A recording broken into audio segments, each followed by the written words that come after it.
65,000 RPM, calibrates itself, then comes back to idle, which is 35,000 RPM. Right, And at that stage you take over from the transmitter.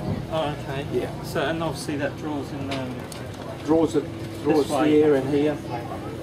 I've run it in the dark, that just glows red at the back and it's red inside. So, thrust that way, yeah?